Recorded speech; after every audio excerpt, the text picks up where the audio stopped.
শুভ সন্ধ্যা। নমস্কার। মায়ের গৃহমন্দিরে তার সকল সন্তানদের স্বাগত জানাই। বড়দেরকে জানাই আমার ভক্তিপূর্ণ প্রণাম, ছোটদেরকে জানাই প্রাণ ভরা ভালোবাসা, আন্তরিক শুভেচ্ছা। আজ একটি মহাপবিত্র দিন। আমাদের কাছে সব দিনগুলোই পবিত্র, তবে আজ একটি বিশেষ পবিত্র দিন। আমাদের পরম করুণাময় শ্রী শ্রী ঠাকুরের অন্তরঙ্গ লীলা পার্ষদ পরম পূজ্যপাদ শ্রীমৎ স্বামী শারদানন্দজি মহারাজের শুভ আবির্ভাব তিথি পূর্ণ পবিত্র সন্ধ্যায় তাঁর শ্রীচরণ কমলে আমার অনন্ত আভূমিলুণ্ঠিত প্রণাম, অন্তরের অন্তঃস্থলের ভালোবাসা, শ্রদ্ধাঞ্জলি, ভক্তি পুষ্পাঞ্জলি অর্পণ করিলাম। হরি ওম রামকৃষ্ণ। এই পবিত্র সন্ধ্যায় শ্রী গুরু স্তোত্রাণী অর্থাৎ গুরু ধ্যানম দিয়ে শুরু করছি। ওম ধ্যায়চ্ছিরসি শুক্লাব্জে দীবনেত্রং দ্বিভুজং গুরুম শ্বেতম্বর পরিধানম শ্বেতমাল্যানুলেপনম বরাভয়করম শান্তম করুণাময় বিগ্রহম বামনৎপলধারিণ্যা শক্ত্যালিঙ্গিত বিগ্রহম স্মেরানানম সুপ্রসন্নং সাধকাভীষ্টদায়কম। শ্রী গুরু প্রণাম। ভব পাশ বিনাশায় জ্ঞান দৃষ্টি প্রদর্শিনে নমো সদ্গুরুবে তুভ্যং ভুক্তি মুক্তি প্রদায়িনে নরাকৃতি পরব্রহ্ম রূপায়া জ্ঞানহারিণে কুলো ধর্ম প্রকাশায় তস্मै শ্রী গুরবে নমঃ। তস্मै শ্রী গুরবে নমঃ। তস্मै শ্রী গুরবে নমঃ। শ্রী গুরু স্তোত্রম। গুরুর্ব্রহ্মা গুরুর্বিষ্ণু গুরুর্দেব মহেশ্বর গুরুরেব পরম ব্রহ্ম তস্मै শ্রী গুরবে নমঃ। অখণ্ডমণ্ডলাকারং ব্যক্তং येन চরাচরং তৎপদং দর্শিতং येन তস্मै শ্রী গুরবে নমঃ। অজ্ঞানতিমিরান্ধস্য জ্ঞানাঞ্জনশলাকয়া চক্ষুরুন্মিলিतं येन তস্मै শ্রী গুরবে নমঃ। স্থাবরং জঙ্গমং ব্যক্তং येन কৃৎস্नं চরাচরং তৎপদং দর্শিতং येन তস্मै শ্রী গুরবে নমঃ। চিদ্রূপেণ পরিব্যক্তং ত্রৈলোক্যং সচরাচরং তৎপদং দর্শিতং येन তস্मै শ্রী গুরবে নমঃ। সর্বশ্রুতি শিরোরত্ন সমুদ্ভাসিত মূর্তয়ে বেদান্তম্বুজসূর্যায় তস্मै শ্রী গুরবে নমঃ। চৈতন্যং শাশ্বতং শান্तं ভৌমাতীतं নিরঞ্জনম বিন্দুনাদো কলাতীতস্তস্मै শ্রী গুরবে নমঃ। জ্ঞানশক্তি সমারূঢ়স্তত্ত্বমালা বিভূষিতः ভুক্তিমুক্তি প্রদাতা চ তস্मै শ্রী গুরবে নমঃ।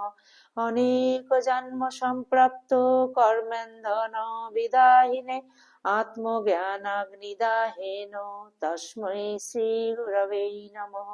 শোষণং ভবসন্ধিশ্চ পাপনং সার সম্পদঃ ইয়স্য পাদকং সম্যক তস্मै শ্রী গুরবে নমঃ। ন গুরুরধিকং তত্ত্বং ন গুরুরধিকং তপঃ তত্ত্বজ্ঞানাৎ পরম নাস্তি তস্मै শ্রী গুরবে নমঃ।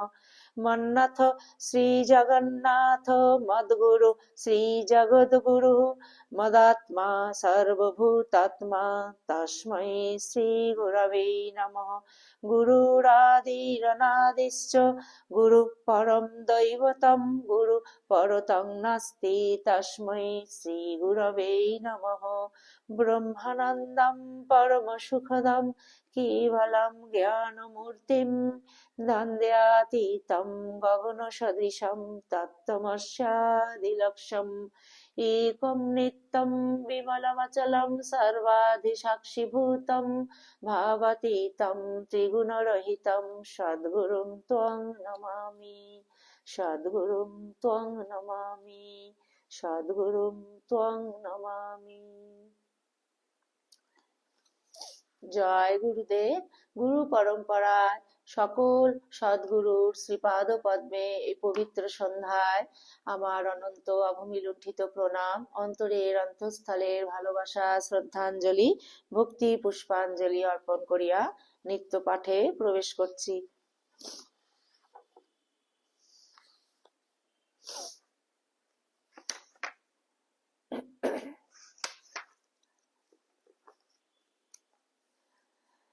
সপার্ষদ শ্রীরামকৃষ্ণ স্তোত্র।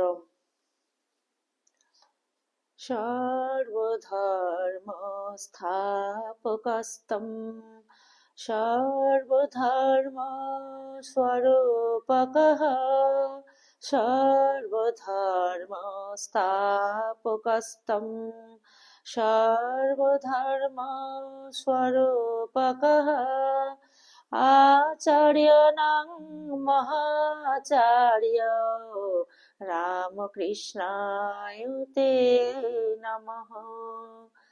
যথাগ্নির্দাহিকা শক্তি রামকৃষ্ণে স্থিতা হিয়া সর্ববিদ্যা স্বরূপাং তাং শারদাং প্রণমাম্যহম। পরততে সদালীন রামকৃষ্ণ সমাগয়া ইয়ো ধর্ম স্থাপনরত বীরেশং তং নমাম্যহম। কালিন্দী ফুল্লকমলে মাধবেন ক্রীড়ারত ব্রহ্মানন্দ নমস্তুভ্যং সদ্গুরু লোকনায়ক যোগানন্দ প্রেমানন্দ সন্নে বৈ চ পার্ষদঃ রামকৃষ্ণ গত প্রাণা সর্বং প্রণমাম্যহম, সর্বং প্রণমাম্যহম, সর্বং প্রণমাম্যহম। শ্রীরামকৃষ্ণ প্রণতি। ব্রহ্মানন্দম শিবং শান্তম প্রেমরূপম নিরঞ্জনম যোগী সমুদ্ভুতং নিত্যম অখণ্ডাদ্বৈতলক্ষণম বিজ্ঞানম ত্রিগুণাতীতম তুরীয়াভেদ সংগীতম শুভদং শরদং চৈব বিবেকশোষিভূষণম সমন্বয় মহাচার্যং যুগধর্ম স্বরূপিণম সর্বদেব স্বরূপং শ্রীরামকৃষ্ণং নমাম্যহম, শ্রীরামকৃষ্ণং নমাম্যহম, শ্রীরামকৃষ্ণং নমাম্যহম। ওম শান্তি শান্তি শান্তি। হরি ওম। শ্রীমকথিত শ্রী শ্রী রামকৃষ্ণ কথামৃত দ্বিতীয় খণ্ড পবিত্র গ্রন্থখানি থেকে 1883 খ্রিস্টাব্দের ডিসেম্বর মাসে অষ্টাদশ পরিচ্ছেদ গুরুরূপী শ্রীরামকৃষ্ণ ভক্ত সঙ্গে। আজ আমি এই পবিত্র সন্ধ্যায় এই চ্যাপ্টারটি থেকে আমি পাঠ শুরু করছি। মায়ের সকল ভক্ত সন্তানদের কাছে আমার করজোড়ে অনুরোধ, আপনারা প্লিজ শেষ পর্যন্ত মায়ের গৃহ মন্দিরে সঙ্গে থাকবেন।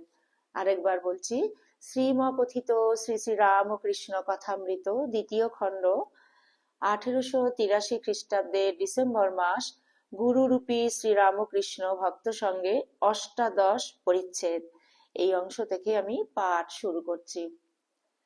তব কথামৃতম তপ্ত জীবনম কবিভিরীড়িতম কল্মষাপহম শ্রবণমঙ্গলম শ্রীমদাততম ভুবি গৃণন্তি যে ভূরিদা জনাঃ।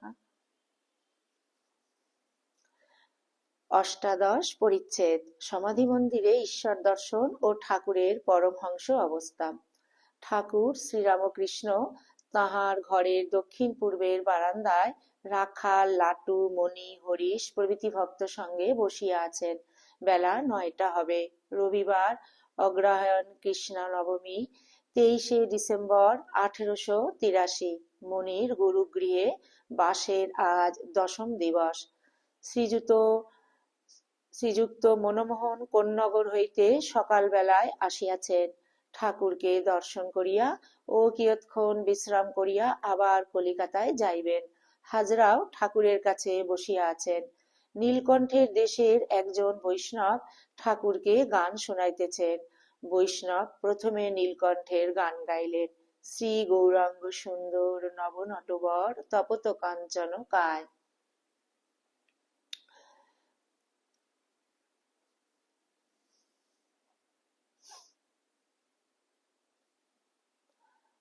পরের গানটি মানস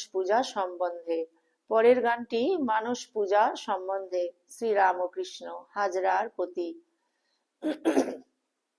এই গান মানস পূজা কি একরকম লাগলো হাজরা? এ সাধকের নয়, জ্ঞান দীপ, জ্ঞান প্রতিমা।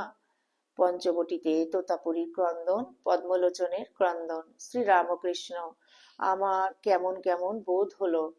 আগেকার সব গান ঠিকঠাক।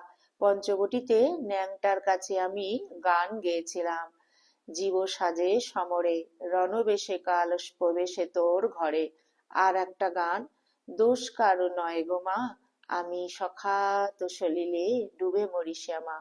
ন্যাংটা অত জ্ঞানী, মানে না বুঝেই কাঁদতে লাগলো। এসব গানে কেমন ঠিক ঠিক কথা।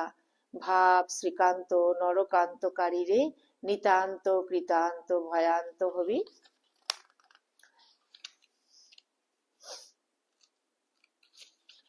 পদ্মলোচন আমার মুখে রামপ্রসাদের গান শুনে কাঁদতে লাগলো। দেখো, অত বড় পণ্ডিত। আহারের পর ঠাকুর একটু বিশ্রাম করিয়াছেন। মেঝেতে মণি বসিয়া আছেন। নহবতের রোশন চৌকি বাজনা শুনিতে শুনিতে ঠাকুর আনন্দ করিতেছেন। শ্রবণের পর মণিকে বুঝাইতেছেন ব্রহ্মই জীবজগৎ হইয়াছেন। শ্রীরামকৃষ্ণ মণির প্রতি। কেউ বললে অমুক স্থানে হরিনাম নাই, বলবা মাত্রই দেখলাম তিনি সব জীব হয়ে আছেন, যেন অসংখ্য জলের ভুরভুরি, জলের বিম্ব। আবার দেখছি যেন অসংখ্য বড়ি বড়ি। ওদেশ থেকে বর্ধমানে আস্তে আস্তে দৌড়ে একবার মাঠের পানে গেলাম। বলি, দেখি এখানে জীবরা কেমন করে খায় থাকে। গিয়ে দেখি মাঠে পিঁপড়ে চলছে। সব স্থানই চৈতন্যময়। হাজরা ঘরে প্রবেশ করিয়া মেঝেতে বসিলেন।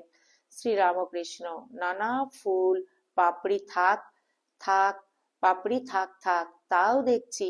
ছোট বিম্ব, বড় বিম্ব, এই সকল ঈশ্বরীয় রূপ দর্শন কথা বলিতে বলিতে ঠাকুর সমাধিস্থ হইতেছেন। বলিতেছেন, আমি হয়েছি, আমি এসেছি। এই কথা বলিয়াই একেবারে সমাধিস্থ হইলেন। সমস্ত স্থির। অনেকক্ষণ সম্ভোগের পর বাহিরের একটু হুঁশ আসিতেছে। এইবার বালকের ন্যায় হাসিতেছেন। হেসে হেসে ঘরের মধ্যে পাদচারণ করিতেছেন। অদ্ভুত দর্শনের পর চক্ষু হইতে যেরূপ আনন্দ জ্যোতি বাহির হয়, সেইরূপ ঠাকুরের চক্ষের ভাব হইল। মুখে হাস্য, শূন্য দৃষ্টি।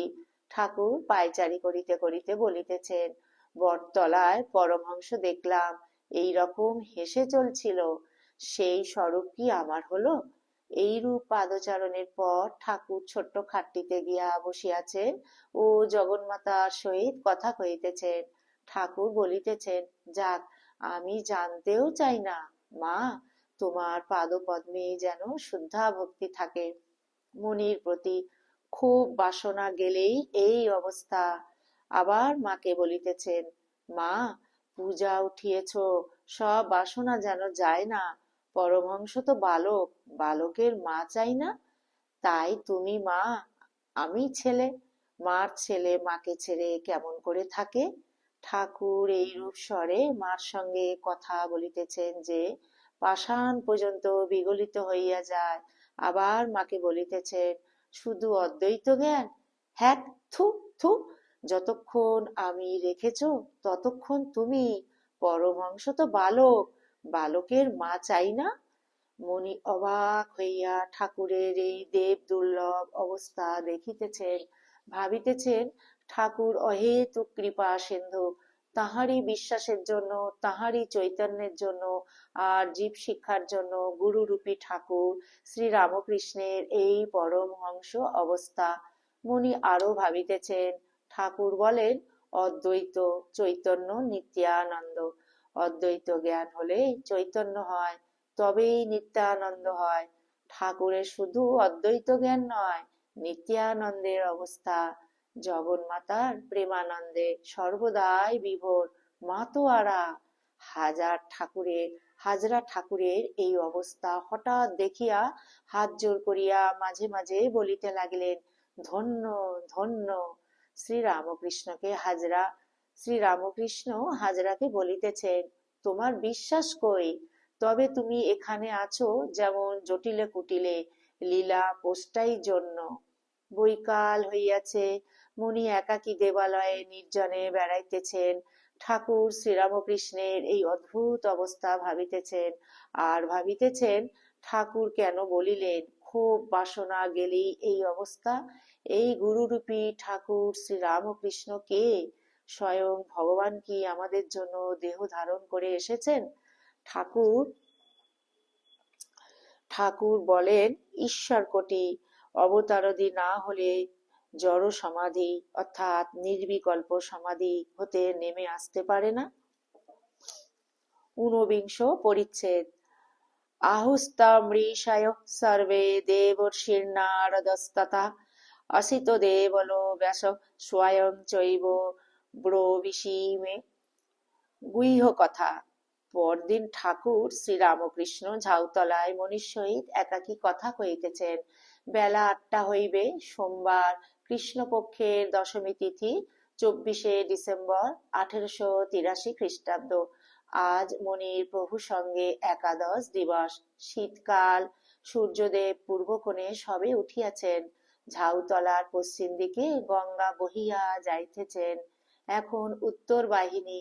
সবে জোয়ার আসিয়াছে। চতুর্দিকে বৃক্ষলতা। অনতি দূরে সাধনার স্থান, সেই বিল্ব তরুমূল দেখা যাইতেছে। ঠাকুর পূর্বাশ্ব হইয়া কথা কহিতেছেন, মণি উত্তরাশ্ব হইয়া বিনীতভাবে শুনিতেছেন। ঠাকুরের ডান দিকে পঞ্চবটী ও হাঁসপুকুর। শীতকাল। সূর্যোদয়ে জগৎ যেন হাসিতেছে। ঠাকুর ব্রহ্মজ্ঞানের কথা বলিতেছেন। শ্রীরামকৃষ্ণ, নিরাকারও সত্য, সাকারও সত্য। ন্যাংটা উপদেশ দিত, সচ্চিদানন্দ ব্রহ্ম কিরূপ?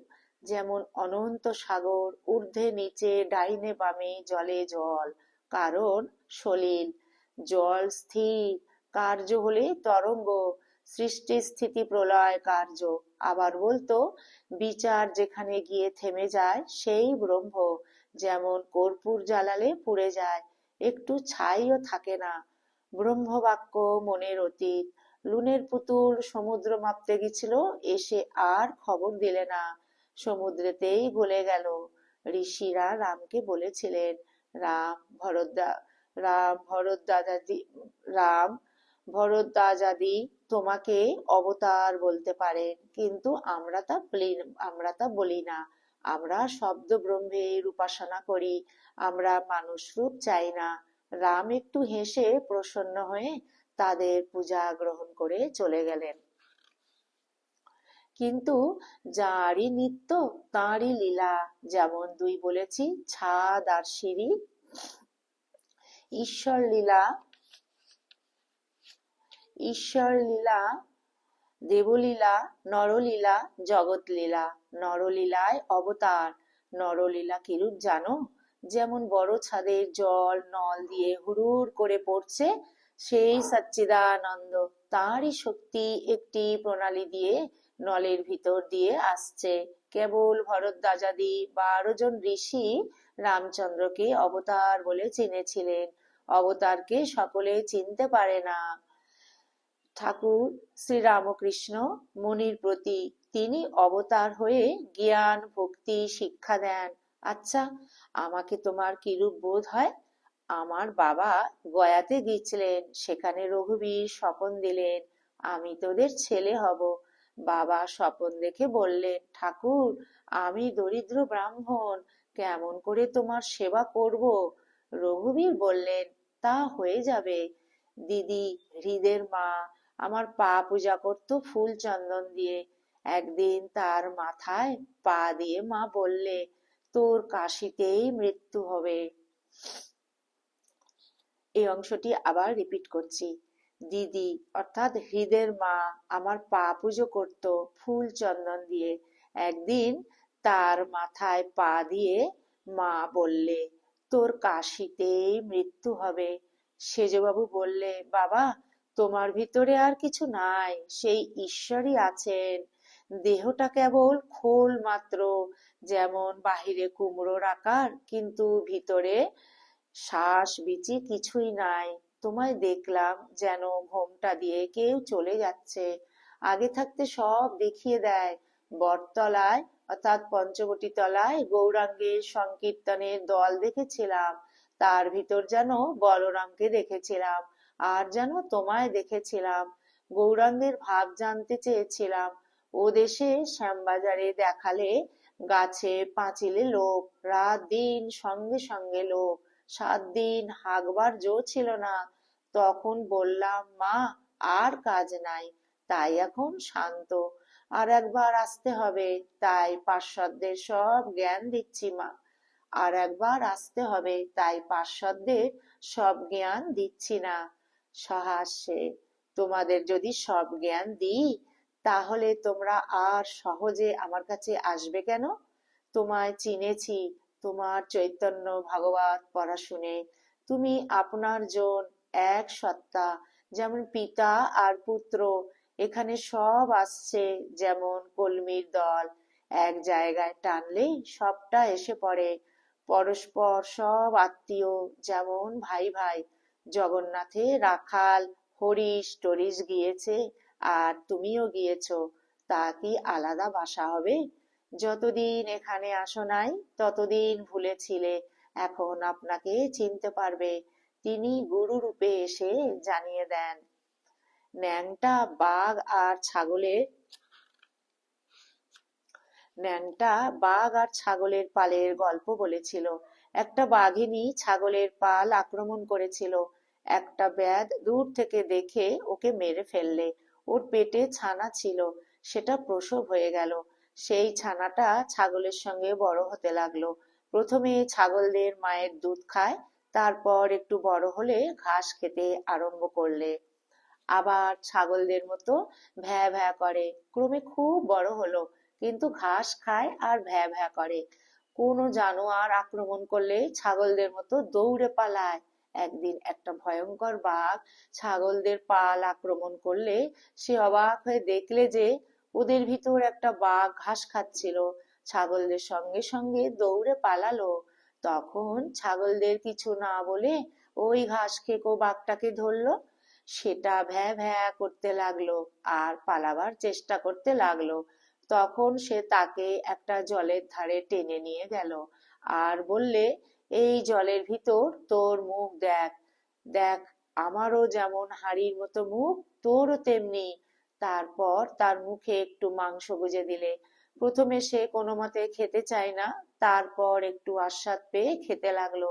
তখন বাঘটা বললে, তুই ছাগলদের সঙ্গে ছিলি, আর তুই ওদের মতো ঘাস খাচ্ছিলি, ধিক তোকে। তখন সে লজ্জিত হলো। ঘাস খাওয়া কিনা কামিনী কাঞ্চন নিয়ে থাকা, ছাগলের মতো ভ্যাঁ ভ্যাঁ করে ডাকা আর পালানো, সামান্য জীবের মতো আচরণ করা, বাঘের সঙ্গে চলে যাওয়া কিনা গুরু যিনি চৈতন্য করালেন তাঁর শরণাগত হওয়া, তাঁকেই আত্মীয় বলে জানা, নিজের ঠিক মুখ দেখা কিনা স্বস্বরূপকে চেনা। ঠাকুর দণ্ডায়মান হইলেন, চতুর্দিক নিস্তব্ধ, কেবল ঝাউ গাছে শোঁ শোঁ শব্দ ও গঙ্গার কুলুকুলু ধ্বনি। তিনি রেল পার হইয়া পঞ্চবটির মধ্য দিয়া নিজের ঘরের দিকে মনির সহিত কথা কইতে কইতে যাইতেছেন। মণি মন্ত্রমুগ্ধের ন্যায় সঙ্গে সঙ্গে যাইতেছেন। পঞ্চবটিতে আসিয়া যেখানে ডালটি পড়ে গেছে সেইখানে দাঁড়াইয়া পূর্বস্য হইয়া বটমূলে চাতাল মস্তক দ্বারা স্পর্শ করিয়া প্রণাম করিলেন। এই স্থান সাধকের স্থান, এখানে কত ব্যাকুল হইয়া ক্রন্দন, কত ঐশ্বরীয় রূপ দর্শন, আর মার সঙ্গে কত কথা হইয়াছে। তাই কি ঠাকুর এখানে যখন আসেন তখন প্রণাম করেন? বকুলতলা হইয়া নহবতের কাছে আসিয়াছেন মণির সঙ্গে। নহবতের কাছে আসিয়া হাজরাকে দেখিলেন। ঠাকুর তাহাকে বলিতেছেন, বেশি খেও না, আর শুচিবাই ছেড়ে দাও। যাদের শুচিবাই তাদের জ্ঞান হয় না। আচার যতটুকু দরকার ততটুকু করবে, বেশি বাড়াবাড়ি করো না। ঠাকুর নিজের ঘরে গিয়া উপবেশন করিলেন। ওম নিরঞ্জনম নিত্যম অনন্তরূপম ভক্ত্যানুকম্পাধৃতবিগ্রহং বৈ ঈশাবতারং পরমেশমিড্ডং ত্বং রামকৃষ্ণং শিরসা নমামহ।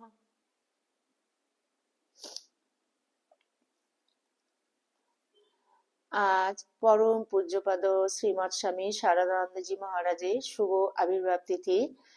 তো সেই পূর্ণ সন্ধ্যায়, পবিত্র সন্ধ্যায় মহারাজজির জীবনে দু একটি ঘটনা আমরা নিজেদের মধ্যে আসুন আমরা একটু শেয়ার করি, একটু স্মরণ মনন করি মহারাজজিকে নিয়ে। স্বামী শারদানন্দজি মহারাজের পূর্ব নাম শরৎচন্দ্র চক্রবর্তী। ঠাকুর মা স্বামীজি ও তাঁর গুরু ভ্রাতাদের কাছে শরৎ নামে সুপরিচিত ছিলেন। শ্রী শ্রী মা জয়রামবাটি হইতে কলিকাতা আসিলে তাহার সুবাসস্থানের প্রয়োজন ছিল। এ সময় শ্রীযুক্ত কেদারচন্দ্র দাস মহাশয় গোপাল নিয়োগী লেনে এক খণ্ড ভূমি দান করিলেন। স্বামীজির গ্রন্থ বিক্রয় করিয়া স্বামী শারদানন্দের হাতে 2700 টাকা জমিয়াছিল। তদ্দ্বারাই গৃহ নির্মাণ আরম্ভ হইল। স্বল্প অর্থ নিঃশেষিত হইতে কতক্ষণ লাগে? তখন বীর ভক্ত শারদানন্দ অনেকের আপত্তি সত্ত্বেও নিজ দায়িত্বে ঋণ করিয়া বাটির কার্য চালাইতে লাগিলেন। গৃহ সমাপ্ত হইলে উহার একতলা উদ্বোধনের জন্য এবং দোতলা মায়ের আবাসস্থল ও ঠাকুরঘর রূপে নির্দিষ্ট হল। বস্তুত উদ্বোধন বাটি শ্রী শ্রী শারদানন্দের মাতৃভক্তির অপূর্ব নিদর্শন। নতুন বাটিতে মায়ের অধিষ্ঠানান্তে স্বামী শারদানন্দ নিজেকে মায়ের সেবক ও দোয়ার রক্ষক বোধে গর্ব অনুভব করিতেন। উদ্বোধন বাটি নির্মাণের ঋণ পরিশোধের জন্য ভাবিয়া চিন্তিয়া তিনি শ্রীরামকৃষ্ণ লীলা প্রসঙ্গ লিখিতে আরম্ভ করেন। অবশ্য এই অমূল্য গ্রন্থ রচনার আরো অন্য একটি কারণ ছিল। ওই সময় মাস্টার মহাশয় প্রভৃতি কেহ কেহ সংশয় প্রকাশ করিতেন, ওরা ঠাকুরের প্রকৃত জীবন ভুলে অন্য পথে চলছে। এছাড়া বিভিন্ন প্রবন্ধে শ্রী শ্রী ঠাকুর সম্বন্ধে ভ্রম প্রমাদ থাকিত যে একখানি প্রামাণিক গ্রন্থ রচনা অত্যাবশ্যক হইয়া পড়ে। শ্রী রামকৃষ্ণ জীবন অনুধ্যানের ইহাই সর্বশ্রেষ্ঠ অবলম্বন। স্বামীজির শিক্ষা প্রণালী সম্বন্ধে শারদানন্দজি পরে বলেছিলেন, কথা বলতে গেলেই আমার হাত পা ছোঁড়ার মতো মুদ্রা দোষ ছিল। বিলাতে স্বামীজি হাতে একটি ছড়ি নিয়ে বসতেন এবং আমাকে আয়নার সম্মুখে দাঁড় করিয়ে বক্তৃতা দিতে আদেশ করতেন। হাত পা নাড়লেই স্বামীজির বেত এসে হাতের উপর আঘাত করে আমাকে সজাগ করে দিত।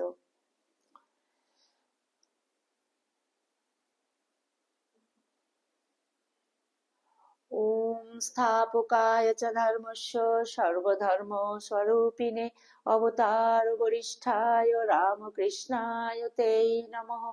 जननीं शारदां देवीं रामकृष्णं जगद्गुरुं पादपद्मे तयो श्रित्वा प्रणमामि मुहुर्मुहुः।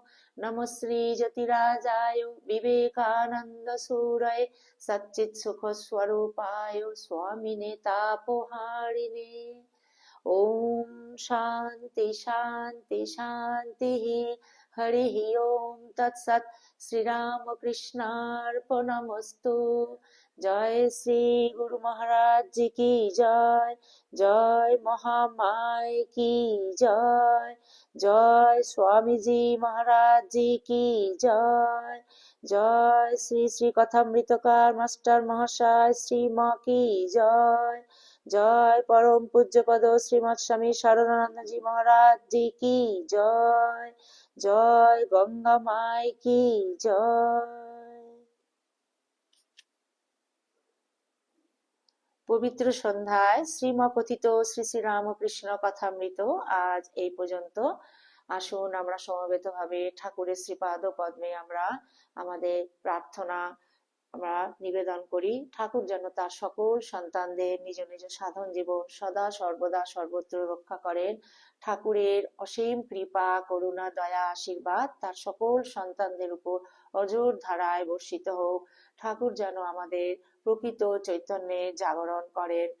আমরা যেন একে অপরের পরিপূরক হয়ে উঠতে পারি। অন্তরের অন্তঃস্থল থেকে যেন আমরা ঠাকুরকে প্রাণ ভরে ভালোবাসতে পারি। ঠাকুরের আশীর্বাদ কৃপা করুণা দয়া এক কণা হলেও যেন আমরা অন্তরের অন্তঃস্থল থেকে সেটা গভীর থেকে গভীরতম ভাবে যেন আমরা উপলব্ধি করতে পারি। আমাদের প্রকৃত জ্ঞান বিবেক চৈতন্য দান করুন হে প্রভু। আমাদের কৃপা করো করুণা করো। আমাদের অন্তরের অন্তঃস্থল নির্বাসনা করে ঠাকুর তোমার পাদ পদ্মে আশ্রয় করে দাও।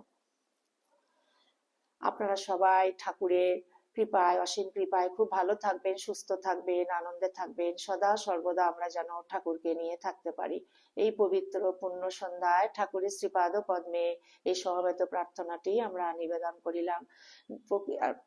এই প্রতিদিনের এই নিত্য শ্রী শ্রী রামকৃষ্ণ অনুধ্যান যদি আপনাদের ভালো লেগে থাকে তাহলে প্লিজ প্লিজ প্লিজ চ্যানেলটিকে আপনারা সাবস্ক্রাইব করবেন এবং সদা সর্বদা মায়ের গৃহ মন্দিরে পাশে থাকবেন।